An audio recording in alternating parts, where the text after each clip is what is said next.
Most people hear detox your blood and picture a dirty filter you can scrub clean with the right food. That story feels safe. But your blood isn't a trash bin, and toxins don't sit in one spot waiting to be rinsed away. What actually happens is closer to an old home's plumbing. Things still flow, but residue builds. Valves get less responsive. The uncomfortable truth is that many detox choices don't reduce burden at all. They quietly increase it. After 40, your tolerance narrows because your margin narrows. The liver is still doing its job breaking down compounds, changing them into forms your body can move out, but it's often working through more traffic. And that changes how long certain byproducts circulate before leaving. Pain relievers, and you get competition for the same pathways. Your nervous system becomes more sensitive to blood sugar swings, hormones shift, inflammation signals linger longer, and the whole picture can feel like normal aging when it's often a slow, cumulative workload problem. The hook is this: when capacity shrinks, the wrong healthy habit becomes a quiet tax. It's like running a factory with fewer workers, then adding more orders and calling it efficiency. So if we're talking about foods that might help detox your blood, we have to translate that phrase into what the body actually does. It binds, transforms, packages, and exports. It uses enzymes, bile, filtration, and elimination. And the traps show up where marketing implies your body needs a cleanse, while biology says your body needs less throughput stress. The first quiet trap is beet products. Beets contain dietary nitrates, and your body can convert those into nitric oxide, a signaling molecule that influences vessel tone and microcirculation. Delivery to kidneys, maintaining flow through small vessels. Picture a stiff faucet valve. Open it a little, and the whole system moves more smoothly. Here's where people get misled.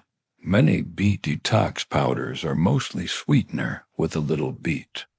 You're not easing detox workload, you're adding metabolic work that the liver has to triage first. And the long-term cost looks like fatigue and stiffness that gets misattributed to age. Next is the green equals detox illusion, especially with cruciferous vegetables like broccoli, Brussels sprouts, and kale. The real value isn't a vague cleanse feeling. It's chemistry, including sulforaphane, which can influence the body's own protective enzyme systems. This isn't a vacuum sucking toxins from blood.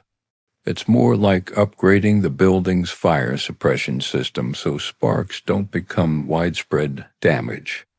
The hook is a labeling gap. Superfood language doesn't tell you processing changes function. Overcooking can reduce the conversion of precursors into active compounds. When oxidative stress is more likely to accumulate from medication metabolism and blood sugar volatility, the consequence is slow. Less support for your internal cleanup enzymes means more small. Then there's garlic, which gets sold as a heroic detox ingredient while people miss what makes it work. When garlic is chopped or crushed, it forms sulfur-containing compounds like allicin and related molecules. Sulfur chemistry matters because many liver export steps rely on conjugation, attaching a chemical handle so the body can move reactive compounds out safely. Think of it like packaging fragile cargo with bubble wrap before shipping. Without packaging, breakage happens inside the system. Here's the trap. Heavily processed, odorless forms and some stabilized products may not deliver the same chemistry people think they're buying. After 40, chasing concentrated claims can also be a problem when your body is already managing multiple compounds from medications and additives. The long-term consequence isn't dramatic. It's that people chase intensity and forget consistency, and the body pays an extra workload. Now we need to talk about citrus because this is where healthy can collide with real pharmacology. Citrus fruits provide vitamin C and flavonoids that support vascular function and antioxidant balance. That's the clean story. The quiet trap is grapefruit in particular, because compounds in grapefruit can inhibit gut enzymes like CYP3A4, changing how some medications are absorbed and metabolized. That means the same pill can act like a different exposure level without anyone changing the prescription. The memory anchor is highway lanes. Close lanes keep traffic the same and the entire flow changes downstream. This matters more after 40 because medication use is more common and enzyme competition becomes more relevant. The consequence is subtle. People notice something feels off, then blame age, sleep, or stress when the real cause was an invisible interaction enabled by a food that feels automatically safe. The most honest detox mechanism food can support is the least glamorous: fiber, especially from beans and ground flax. This is where slow accumulation over years really shows up.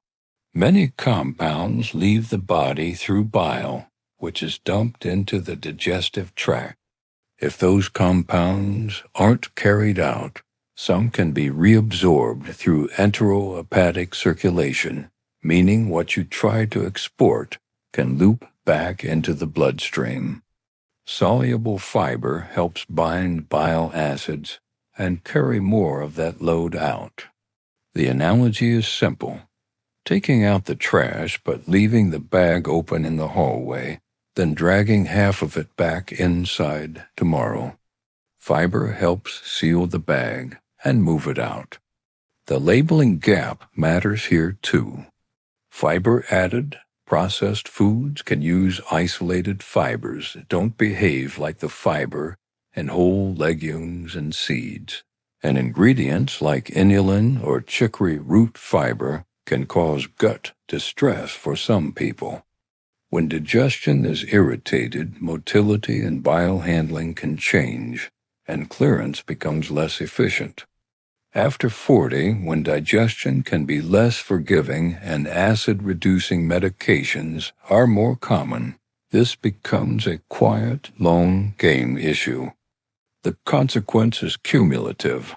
Improved binding and elimination doesn't feel dramatic, but it can reduce recirculation and lower background burden over time. This is the part labels rarely explain. Detox is not one action, and it's not a single ingredient. It's a coordinated logistics system: enzymes, blood flow, bile export, and filtration. Regulation allows broad wellness language, but it doesn't require anyone to teach you trade-offs. And marketing loves the illusion of purity because it sells the feeling of control without demanding real understanding. So what do you do instead without turning your kitchen into a lab? You prioritize food form over hype language. Whole beets, actual crucifers, real garlic, legumes, and seeds, these come with a natural matrix that slows absorption, supports digestion, and reduces surprise spikes. You choose transparency over blend fog. If a label hides behind proprietary blend, it's asking you to trust without proof, and that's the opposite of consumer intelligence. And you reduce biological workload by smoothing peaks. Fewer sugar surges, fewer ultra-processed health snacks with natural flavors, fewer repeated hits that force your liver and kidneys to multitask. Blood detox isn't a cleanse you buy, It's a workload you either lighten or secretly increase, and the difference is what separates real health support from expensive self-deception.